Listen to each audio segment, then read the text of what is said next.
Finished moving yet, Charles? My father-in-law mutters without looking at me. Though he doesn't call anyone by name, it's clear he's addressing me. It's his usual arrogant tone, thinking he's the only one who matters. I put up with it until now, but I can't take it anymore. I stop wiping the table and glare at Charles, who wasn't even looking at me. I'll be out by today, I answer. Charles laughs in satisfaction. You really were just a parasite and trash. I'll feel so refreshed once you're gone. He must be thinking life will return to normal now that things are going his way, oblivious to how much his lifestyle has changed over the years. My name is Grace. I turned 40 this year. I'm married to William and currently living with my in-laws. It's been several years since our marriage, but we don't have children. There's no intention of having children now, and we can't have them anyway. I realized this soon after getting married. I met William at a party, and honestly, if I'd known about his infertility from the start, I might not have married him. I can't have kids, he told me the night we registered our marriage. I felt like I'd fallen into a pit of despair. We had talked about building a bright future together, having maybe 2 kids, wondering what to name them. William even helped pick out names for our future children. All of that was a lie. Well, not exactly a lie. William probably did want kids, and had thought about names despite knowing he couldn't have them. Isn't that the ultimate betrayal? I married him believing we would build a happy family together. I was completely deceived by William, who I trusted implicitly. Some people might have divorced immediately upon learning such a truth, but divorce isn't that simple. For me, I had already vowed to become a family with the in-laws, and they are the only ones we can call parents. I couldn't just report to them that we were divorcing a day after becoming a family. However, living with the in-laws, the inevitable question was when we would have children. So we decided to tell them immediately. Of course, we didn't blame William.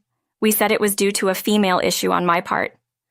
When they learned we couldn't have children, the in-laws were furious.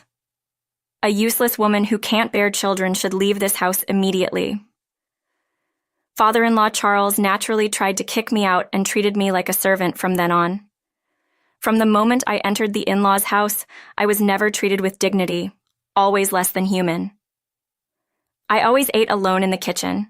I was a leftover disposal crew after the in-laws finished their meal. No matter how delicious the food I made, all I got were the scraps left by the in-laws and William. I've never had a satisfying meal since getting married. My weight kept dropping, and 6 months into the marriage, my wrist bones were protruding. Before, mother-in-law Madison was Charles's target, but it shifted to me after I joined the family. Madison seemed relieved by this. Mom's been smiling a lot more lately, I remember William once saying, because she's no longer the target. Madison must feel relieved enough to smile more. Of course, she never smiles around Charles, but I've noticed she does when talking with William. Charles's tyranny doesn't stop there.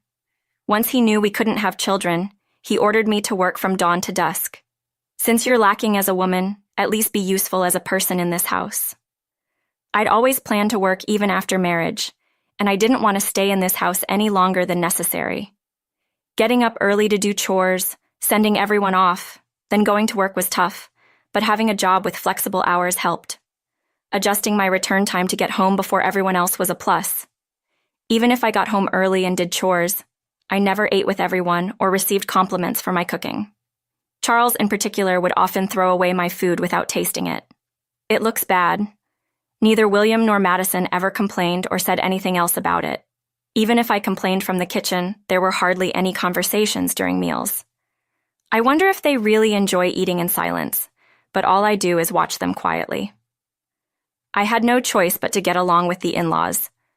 I pretended to be on good terms and played the role of a dutiful wife. I can't say I pretended to be on good terms, but as someone without parents, divorce seemed too heavy a burden. Then Charles demanded I use all my earnings for the in-laws' house. I intended to contribute some of my salary as living expenses, but Charles insisted on all of it. Such an absurd demand. What's the point of working if I don't know where my earnings go? But protesting wasn't allowed.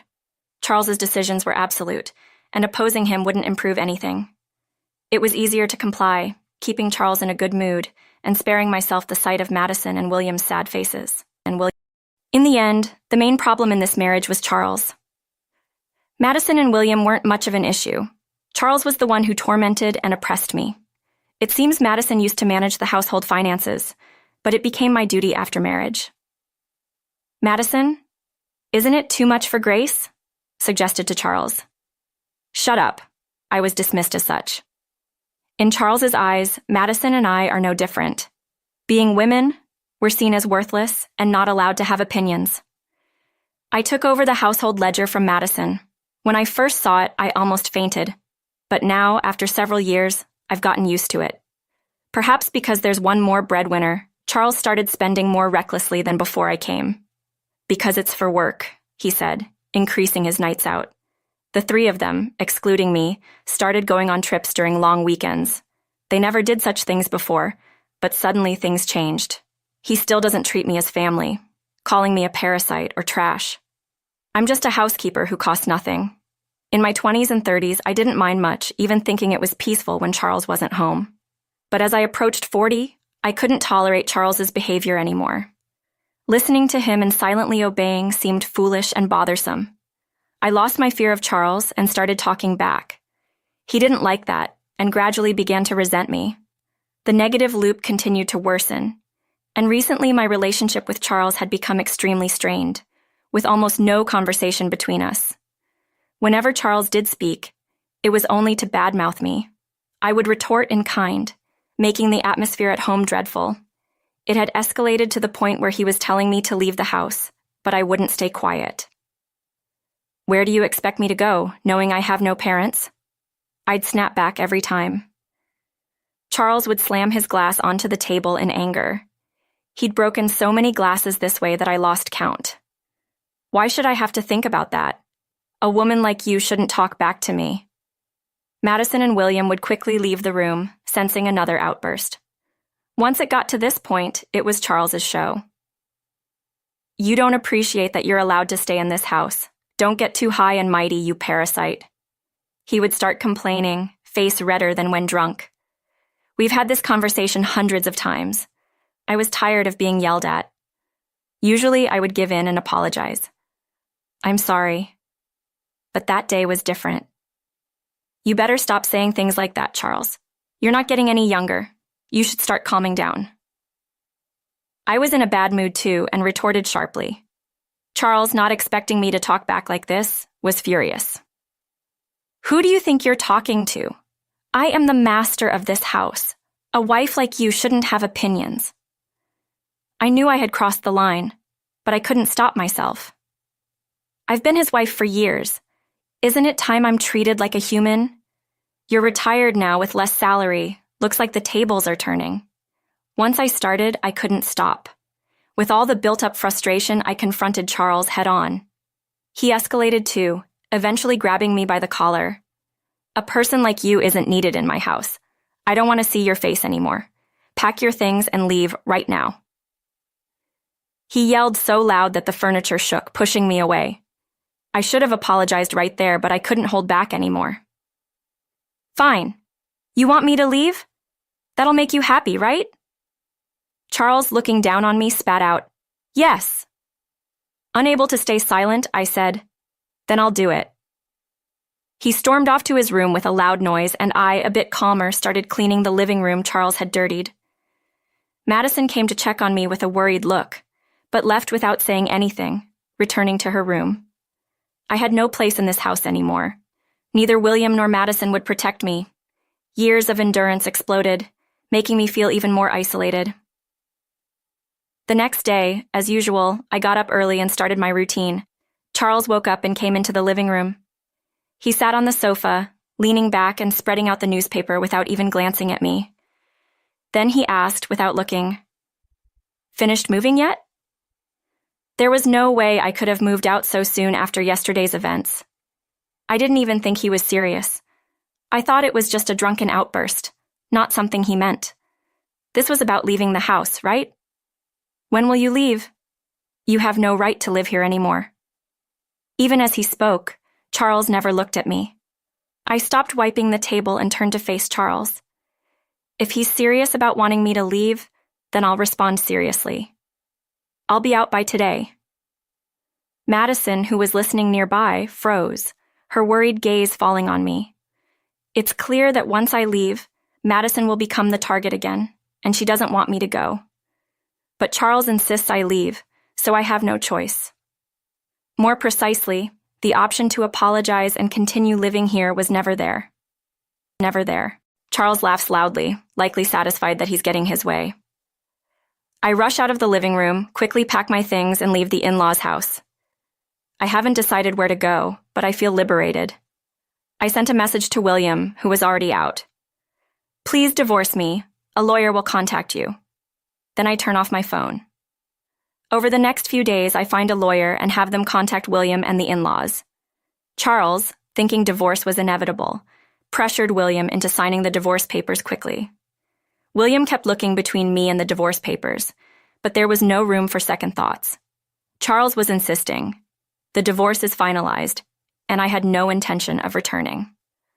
I don't have money to give to a woman like you, but dealing with lawyers is a hassle, so I'll pay, Charles grumbles, not even paying with his own money, but arrogantly looking down on me. The lawyer smiles wryly at this. William seems reluctant to pay, but signs the agreement under Charles's glare. I sign in front of the lawyer, and the divorce is finalized. We complete the distribution of property. It was worth paying for a lawyer, and I can claim a settlement for Charles's harassment. I had recorded it. It was worth paying for a lawyer instead of fighting alone. Charles, caring about his public image, avoids any complications by involving lawyers. I managed the household finances, so I knew exactly how much money Charles had.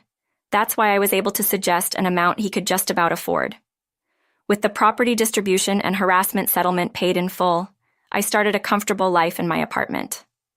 I used to hate being alone before marriage, but after living with the in-laws and getting divorced, I've come to cherish my own time. I cook meals for myself, enjoying the peace without anyone complaining. One day, about 3 months after the divorce, Charles calls repeatedly. Assuming it's nothing good, I don't answer, but he's persistent. While fiddling with my phone, I accidentally answer. What have you done to my house? I instinctively move the phone away from my ear. His voice is so loud even without speaker mode. What do you mean? I haven't done anything. I just left the house like you said. But Charles isn't satisfied with my answer and continues yelling. How can you say you've done nothing? Why am I getting notifications that withdrawals can't be made since you left? Ah, so he's upset because he's been notified about issues with withdrawals and thinks it's my fault. I don't know. I didn't add anything. I managed everything as you instructed and paid everything due. I start to enjoy realizing why Charles is angry. My grin widens, glad he's not here to see it. That's impossible. Before you came, we managed with mine, Madison's, and William's salaries. How much were you earning anyway? I remember I never showed Charles my salary details. $45,000 take home. Charles makes a sound like a squashed frog and then falls silent. In fact, my job is in sales at an investment trust company. Most of my salary was commission-based, dependent on how much return I could generate for investors, but much of it vanished due to Charles's extravagant spending. However, I had invested the inheritance from my parents, which brought in some income. It wasn't much, but it helped with living expenses. I used that income to buy things I needed, but the distribution of property only involved William's savings. This was because only the shared property acquired during our marriage was eligible, so the inheritance from my parents and its earnings were not part of the distribution. Since I had used all earnings during the marriage for living expenses, I had no savings these years. The Charles family spent money like water without knowing I was compensating for it. You said you managed before marriage, but was it the same standard of living? As I pressed on, Charles finally began to get angry. Don't joke. Then keep contributing money to our house. You're the one who ruined it, so you should take responsibility. I couldn't help but laugh at Charles's absurd words. I could see Charles's face turning red and yelling. What's wrong? What are you talking about? You told me to leave, remember? I did just that. Why should I, no longer a family member, give you money?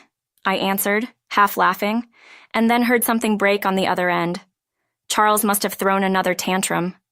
The thought that I no longer needed to clean up after him made me even wish he would break more. Besides, we're strangers now, not family, not anything. Please don't act like family now. Manage your own finances. I left you just enough to live, right? With that, I said goodbye and hung up. I expected more calls, but none came. I thought maybe he was remorseful, but apparently that wasn't the case. Perhaps he felt ashamed of not being able to make payments, ordering William and Madison to borrow money from financial institutions to cover the costs. Payments were made, but it led to debt repayments. Unwilling to change their lifestyle, they continued living as when I was there. If you live like that, you won't be able to make regular payments or repay your debts. Unable to meet regular payments and debt repayments, they accumulated more debt every month. I heard about this when William contacted me, pathetically considering reconciliation. Moreover, William, I'm cutting ties with Dad, so let's get back together, he even said. How can he say that now when he never stood up for me against Charles's harassment? I chose to stay with William, even knowing we couldn't have children, but he never protected me. I have no intention of returning to him. He might have felt suffocated by Charles, but that's no longer my concern. I wish they realized the extent of their actions and suffer. Now the in-laws are struggling with debt, but can't reduce their lifestyle standards. Charles is now a contract worker with a reduced salary, and Madison and William have started part-time security jobs. It's not just Charles, it's Madison and William too. Despite being at their limit, they won't lower their living standards. I used to be desperate to protect William, but now I live for myself. At 40, having children might be difficult, but I'm open to the possibility. Before the divorce, waking up was a chore, but now I wake up feeling refreshed. I look forward to a better future.